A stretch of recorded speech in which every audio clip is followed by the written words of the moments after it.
বর্তমান সরকার পিছিয়ে পড়া ক্ষুদ্র জাতিগোষ্ঠীর জীবনমান উন্নয়নে নিরলসভাবে কাজ করে যাচ্ছে।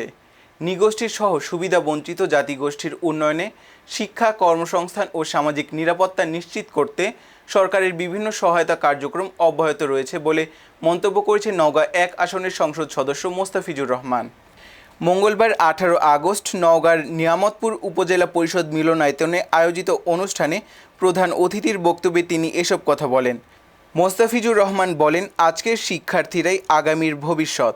তাদের মেধার মূল্যায়ন দিতেই সরকার মেধাবী শিক্ষার্থীদের মাঝে শিক্ষাবৃত্তির চেক, অসহায় ও গরিব নারীদের আত্মকর্মসংস্থান সৃষ্টিতে সেলাই মেশিন ও গরিব শিক্ষার্থীদের মাঝে বাইসাইকেল দিচ্ছে। সরকার কাউকে পেছনে রেখে নয়, সবাইকে সঙ্গে নিয়ে সামনে এগিয়ে যেতে চায়।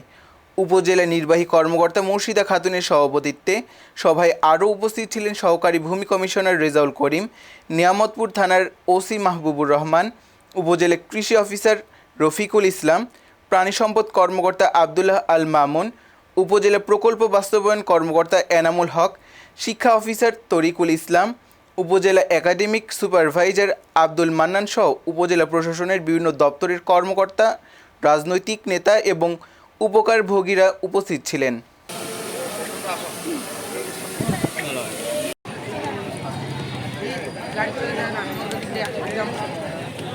জানা যায়, নওগাঁর নিয়ামতপুরে ক্ষুদ্র নিগোষ্ঠীদের শিক্ষা সহায়তা ও আত্মকর্মসংস্থান সৃষ্টিতে এলাকার জন্য উন্নয়ন সহায়তা কর্মসূচির আওতায় 2025-26 অর্থ বছরে এই সহায়তা দেওয়া হয়েছে। কর্মসূচির আওতায় 134 জন শিক্ষার্থীকে বাইসাইকেল, 89 জন নারীকে সেলাই মেশিন, 894 জন শিক্ষার্থীকে শিক্ষাবৃত্তির অর্থ দেওয়া হয়। এর মধ্যে প্রাথমিক পর্যায়ে 447 জন, মাধ্যমিকের 268 জন এবং উচ্চ মাধ্যমিক পর্যায়ে 179 জন শিক্ষার্থী রয়েছেন।